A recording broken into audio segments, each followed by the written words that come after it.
My sister Angela is the most beautiful woman I've ever seen in person. Unfortunately, she also thrives off of male attention. A few years ago, my brother caught Angela in an affair with my then fiancé. We were 2 months away from our wedding. They both blamed each other. My brother forgave Angela, but I couldn't forgive my fiancé. Angela's a beautiful trophy wife, and she makes his boss and co-workers jealous. I met my now husband Ezra shortly afterward. We were both hurt by our last relationship. I think we were both so wrapped up in heartbreak that we got married almost out of spite. Desperate, hurt, and rebounding. Ezra knew my ex cheated, but not with whom. I kept it to myself for a couple of reasons, mainly because I loved my family and I had to tolerate Angela for my family's sake. A year ago, Ezra commented about some of my family members being weird and having to block them. I brushed it off then because my family can be a bit much. They use WhatsApp as a personal diary. Angela approached me a few days later and told me that she was sorry, but she thought I'd gotten rid of my anger and hurt already. She said she worked for forgiveness and couldn't believe what I was insinuating out of spite and asked for an apology. I had no idea what she was talking about. She got frustrated and told me she knew I'd texted her from Ezra's phone. I came home and asked Ezra. He simply handed over his phone. Angela was subtly flirting with him, insinuating they could start an affair. Ezra brushed her off and finally responded with, "I'm happily married, this is inappropriate, don't text me again." I have no words to describe how I felt. Ezra's work has him interact with a ton of attractive young women. He's charming and attractive and can have so many options. He's turned down people before, but seeing how easily he brushed off Angela sparked something within me. I fell more in love with Ezra than I thought possible. I've always found him attractive, but it's on another level. I blanket him with affection. Ezra was taken off guard, but he pretty much welcomed my new feelings and affection. Ezra and I went on vacation with my family 2 days ago. I was sure to keep it appropriate for everyone, but my husband and I held hands, kissed his cheek, hugged his arm and cuddled. My brother came to me and said that I was making Angela uncomfortable by being territorial over Ezra. He said he saw the messages too and there was nothing inappropriate and I should stop punishing her for my ex-fiancé's behavior. I said I wasn't going to change my behavior for Angela. Angela came up to me afterward and asked if I was going to continue being childish and deeply jealous of innocent interactions or if I was going to grow up. Angela said I made everyone uncomfortable with my behavior. Angela convinced my brother I was doing this because I feared her stealing my husband even though she had done nothing wrong. LOL. I called her two-faced. We had to cut the vacation short because of our constant arguing and my parents were annoyed with both of us. Am I the idiot? Edit, I just sent my brother the text from Ezra's phone in case my brother saw an edited version from Angela. I haven't heard back from him. Not the idiot, I'm not even your homie, and I hate Angela too. OP, why did your brother forgive that tramp the first time she cheated?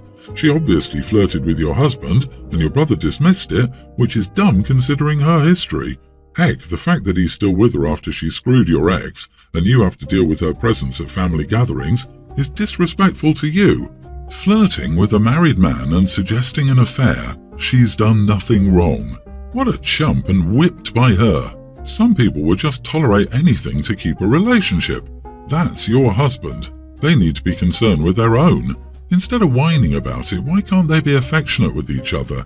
Seriously, does he even think about why she cares so much about a married man and thinks you're rubbing it in? So what? Cheaters need to stop dishing what they can't take and shut up. She got rejected and she's bitter.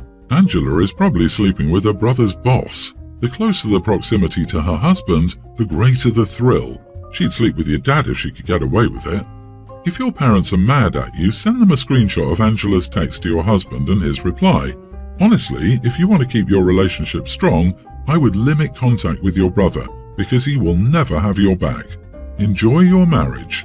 Exactly, she's actually jealous that Ezra loves and adores you and you love and adore him. Angela is jealous of the loving relationship you have. Baby girl, you aren't a trophy. Your husband loves and adores you. Your love for who you are and not how you look. Angela knows this. She also knows that your brother will find a newer and shinier trophy as she ages and isn't so shiny and pretty. Even surgery will not preserve her beauty for long. Your brother is only focused on keeping her for her beauty. His money will eventually attract a younger, prettier girl, and she will be out. I'm 23 and moved back home after college to save money for a house.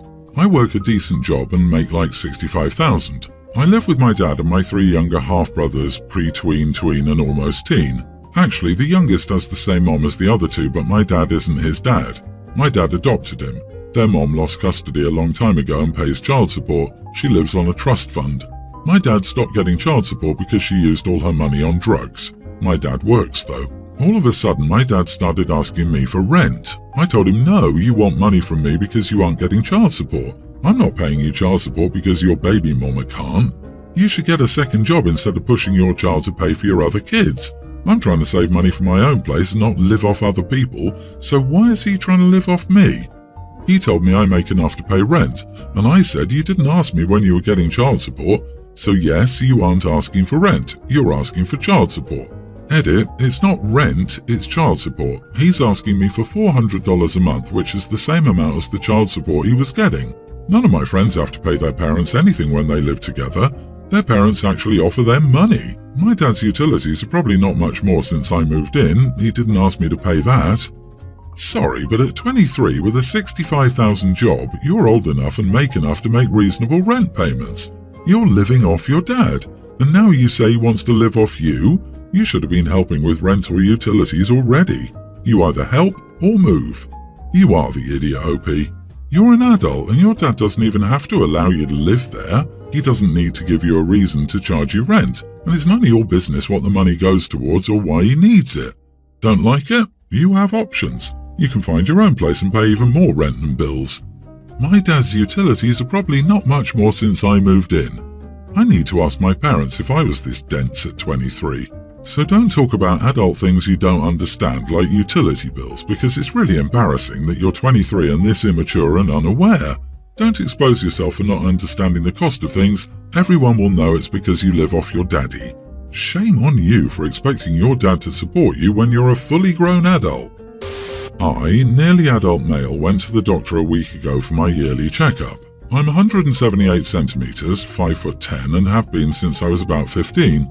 That's remained unchanged, but last year I was 61 kilograms, 135 pounds, and this year I'm 77 kilograms, 170 pounds. This is because for the past year I've been going to the gym almost every day, eating accordingly, higher volume of food, high protein content, etc., sleeping better, and thus have gained a lot of weight from muscle mass. While at my doctor's appointment, the doctor said that it wasn't good that I gained 16 kilograms in a year, that it could be a warning sign of obesity I should watch for, and that I should just cut back on junk food. I pointed out that I didn't gain 16 kilograms of fat, but rather 16 kilograms of muscle. So while technically I might be overweight or approaching it, I asked if the health risks still apply because I thought extra muscle isn't inherently bad, like excess fat. Instead of answering my question, he just rolled his eyes and said he didn't need to hear me brag about having muscles and reiterated that I should cut down on the sweets. I don't even eat sweets, and I don't think it's fair to roll his eyes when I was just clarifying and asking a question. My mom agreed with my doctor and said that my doctor's appointment wasn't the time to bring up my muscles. I think that my weight is part of my health and the relative ratio of muscles I have is part of my weight. I wasn't even the one who brought weight up. Am I the idiot? Edit, I was wearing baggy clothes and I did gain a little bit of fat because that comes with bulking, but I still have visible abs even after, so that's why I think it's ridiculous to say I gained 16 kilograms of fat and should lay off the sweets. To be fair, if he wanted proof, I would have been willing to take my shirt off and show him, but that would have just been seen as more bragging. Not the idiot. It's commonly known that BMI can be inaccurate for those with large muscle mass. The doctor just wasn't listening to what you were saying at all. He just looked at the numbers and didn't care, and you're not even technically overweight. I'm not a doctor, but I served in the army, and your age and weight are still below the maximum weight limit before BMI tests. The doctor probably often hears that excuse, so he thinks you're BSing. However, that's no excuse for that kind of insulting and dismissive behavior. What kind of a moron is your doctor? Are you sure he has a medical degree? Putting on muscle mass and putting on fat are not the same thing at all, and at your age putting on some extra muscle is pretty normal. Partly you've been working out and deliberately trying to build muscle, and partly you're still going through puberty. You are the idiot because you're full of it, OP. You aren't giving us the full story. The doctor can obviously see if you were a lean, shredded 170 pounds. Your doctor isn't a moron, and no doctor uses BMI in the way you're suggesting. It's one fairly weak metric that can be calculated with basic info everybody has without visiting a doctor. Source: I'm married to a doctor who rolled her eyes at this obvious fantasy story. Two of my best friends, Chris and Matt, 23 and male, have been taking birthday trips together for years. They're both born in August, so they pick a weekend that works for everyone, and we all go on a small road trip vacation. They started this tradition a few years before I became really close with them. I started attending when they were 19 and I was 17, but to my knowledge there were never any issues in the years before I started coming, and I know there haven't been any since. There's usually a group of 5 of us, with our friends Nathan and Nick also in attendance. Other people have joined, especially during Chris's college years, and it's always still been great. The two groups usually meld together seamlessly, leading to independent friendships outside of group settings. My point is that it's always a great time, and there have never been any issues before, extra guests or not. This year, Matt's girlfriend attended. Things got off to a rocky start since she wanted to ride with him separately instead of carpooling the way we typically do. Matt and Chris in one car and me, Nate and Nick in the other, are all riding together. We could tell this annoyed Matt. The drive there and back is usually a highlight of our trip, but he agreed. Throughout the 4 nights we were there, she was miserable for all of them. These trips are usually very unstructured. We hang out, walk to nearby shops, restaurants, roast s'mores in a fire pit on the beach, and she just seemed restless. She continually suggested we drive to a fancier restaurant for a birthday meal, and everyone kept politely sidestepping the topic. Chris would come to us angry every night because she would interrupt them, beg Matt for at least 30 minutes to come to bed with her at 11 p.m, and then eventually go to bed alone when he wouldn't. I guess it was because I was the only other woman there, but she began clinging to me on night 2. I played along and tried to get to know her, but it was mostly just her talking. She complained about Chris for a large portion of that time, saying he took up too much of Matt's time, etc. Now, I'm a girl's girl forever, but this is a woman I've known for mere days compared to best friends I've known for years. Obviously, I tell the boys about this while we're out at dinner at 2 a.m. When we returned, girlfriend was fuming and claimed it was so unsafe that we left her at the house alone, sleeping without telling her we were leaving. Matt was over it and asked her to leave, citing the things she'd said about Chris and how angry she'd been throughout the whole trip. She called me a pick-me and claimed I should know as a woman how unsafe it is to leave her alone and ask her to drive home at 2 a.m. in an area she doesn't know well. The friends I've told this to have all had mixed reactions. I'd like some outside perspective. Am I the idiot? Not the idiot, but it seems like some of the other people on this trip are. She sounds a bit annoying, yes, but it is weird for everyone to leave her alone without telling her they're leaving. It would rub me the wrong way if my partner and all of his group of friends left me in an unfamiliar place alone. It doesn't help that Matt started the trip letting his friends know he was annoyed he drove with her instead of with you and Chris, so from the get-go she's being treated like she's disrupting. So, regarding how she was treated, the group and Matt were all pretty mean and cold to her. They told her to leave at 2 a.m. It's absurd in general. Compromising to leave in the morning makes more sense. Everyone's the idiot here, mostly Matt.